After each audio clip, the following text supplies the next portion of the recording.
ଇରେ ମୁଁ ଗୋଟେ ବାଇଟ୍ ଦେଇଥିଲି ଯେ ଆମ ଘର ଅସୁବିଧା ଯୋଗୁଁ ମୁଁ ଯାତ୍ରାରେ ମ୍ୟାରେଜ୍ କରିବି ନାହିଁ। ସେ ଆମର ଜଣେ ଭାଇ ନେଇଥିଲେ ବାଇଟ୍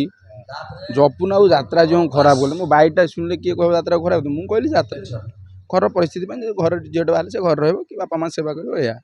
ମୁଁ କହିଛି ଖରାପ ନା ସିଏ ଲେଖିଦେବେ ତେଣୁ କଣ୍ଟ୍ରୋଭର୍ସି କିଏ କରୁଛି। ରାଣୀ ଅପା ସହିତ ଆମର ଯେତେବେଳେ ସ୍ୱର୍ଣ୍ଣ ମନ୍ଦିର ପ୍ରଥମ ବର୍ଷ ଥିଲି ରାଣୀ ଅପା ବହୁତ ଭଲ ବହୁତ ବଢ଼ିଆ ମଣିଷ ଯିଏ କାମ କରିଛନ୍ତି ତାଙ୍କ ସହିତ ବହୁତ ଜାଣିପାରିବେ ସେ କ'ଣ ରାଣୀ ଅପା ଯେହେତୁ ମାଲିକାଣୀ ଅଛନ୍ତି ତାଙ୍କ ଅନୁଷ୍ଠାନ ସେମିତି କିଛି ଘଟିଥିବ ଯୋଉଟାକି ସେ ଉତ୍ତପ୍ତ ହେଇଥିବେ ଆଉ ମୁଁ ସବୁ ପରେ କହିବି ରାଣୀ ଅପା ଜଣେ ହୃଦୟବାନ ମଣିଷ ତାଙ୍କ ସହିତ ଯିଏ ଭଲରେ କଥା ହେଲା ଭଲ ଭେଲରେ କଥା ହେଲେ ଭେଲ ବଜାରରେ କ'ଣ ଓମଫେଡ଼ ମିଳୁନି ହେଲେ ଗାଈ କ୍ଷୀର ତା ସ୍ୱାଦ ଅଲଗା ନା ଘରେ ପହଞ୍ଚିନି ମାନେ କିଛି ମାନିବିନି ଖିଆ ପିଆ ବନ୍ଦ ରୋଷେଇବାସ ବନ୍ଦ କାମ ଧନ୍ଦା ବନ୍ଦ 24 ଘଣ୍ଟାରେ 48 ଥର ଟିକେ ଗ୍ୟାପ୍ ଦେବି ରେ ର ଖିଆ ପିଆ ହେବନି କାମ ଧନ୍ଦା ହେବନି ଝାଡ଼ା ଆସିବ କେଉଁଠୁ ଏସବୁ କାମ ପାଇଁ ନିହାତି ଟିକେ ଗ୍ୟାପ୍ ଦେବା ଦରକାର ନହେଲେ ମଣିଷ ମରିଯିବନି। ଆଉ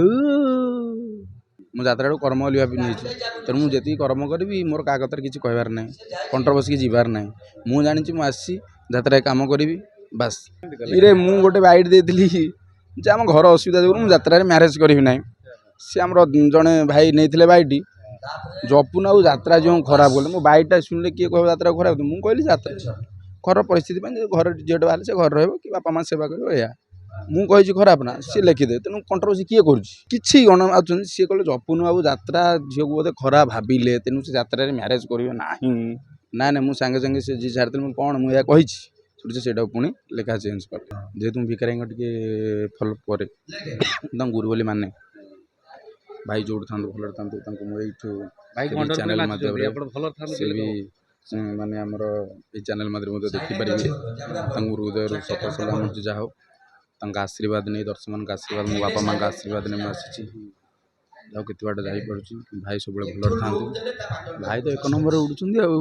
ଜଣେ କଳାକାର ମାଲିକାଣୀ ହେଇଛନ୍ତି ଜାଣିଛନ୍ତି କିଏ କହିଲେ ରାଣୀ ଅପା ସହିତ ଆମର ଯେତେବେଳେ ସ୍ୱର୍ଣ୍ଣ ମନ୍ଦିର ପ୍ରଥମ ବର୍ଷ ଥିଲି ରାଣୀ ଅପା ବହୁତ ଭଲ ବହୁତ ବଢ଼ିଆ ମଣିଷ ଯିଏ କାମ କରିଛନ୍ତି ତାଙ୍କ ସହିତ ବହୁତ ଜାଣିପାରିବେ ସେ କ'ଣ ସେ ସ୍ୱର୍ଣ୍ଣ ମନ୍ଦିର ଯେତେବେଳେ ପ୍ରଥମ ବର୍ଷ ଥିଲେ ହିଟ୍ ହେଇଥିଲା ତାଙ୍କ ନାଟକ ଘୋଡ଼ା ହାତୀ ଗଣ୍ଡା ଗଣ୍ଡା ଏକା ଲଢ଼ିବ ରାଣୀ ପଣ୍ଡା ଏକା ଲଢ଼ିଥିଲେ ସେଠି ରାଣୀ ପଣ୍ଡା ହଁ ଭଲ ବହି ହେଇଥିଲା ହଁ ପ୍ରତି ଇଏରେ କ୍ୟାମ୍ପରେ ବାର ସେ ନାଟକ ଖେଳିଛି ଆଉ ସେ ନାଟକରୁ ମୁଁ ବି ପରିଚିତ ହୋଇଛି ଆପଣଙ୍କ ସେଠି ଗୋଟେ ପରିଚୟ ମିଳିଲା ସେଠୁ ହଁ ଯେ ଜାପୁନ ବୋଲି କିଏ ଜଣେ ଭିକାରୀ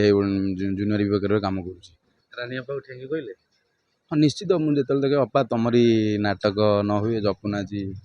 ନ ଆସେ ନା ମୁଁ ତ ଶୁଣି ନାହିଁ କ'ଣ ମୁଁ ସେ ତାଙ୍କୁ ଯେଉଁଟା ଫିଲ୍ କରିଥିବେ ସେ ସେୟା କହିଥିବେ ମୁଁ ଏକରେ ମୁଁ ଶୁଣି ନାହିଁ ସେ କଥା ଦୁଇରେ ରାଣୀ ଅପା ଯେହେତୁ ମାଲିକାଣୀ ଅଛନ୍ତି ତାଙ୍କ ଅନୁଷ୍ଠାନ ସେମିତି କିଛି ଘଟିଥିବ ଯୋଉଟାକି ସେ ଉତ୍ତପ୍ତ ହେଇଥିବେ ଆଉ ମୁଁ ସବୁ ପରେ କହିବି ରାଣୀ ଅପା ଜଣେ ହୃଦୟବାନ ମଣିଷ ଆଉ ସେ ପ୍ରତି ଲୋକଙ୍କୁ ଚିହ୍ନନ୍ତି ମଡ଼ି ଅରୁଆ ଲୋକଙ୍କୁ ଚିହ୍ନନ୍ତି ତାଙ୍କ ସହିତ ଯିଏ ଭଲରେ କଥା ହେଲା ଭଲ ଭେଲରେ କଥା ହେଲେ ଭେଲ।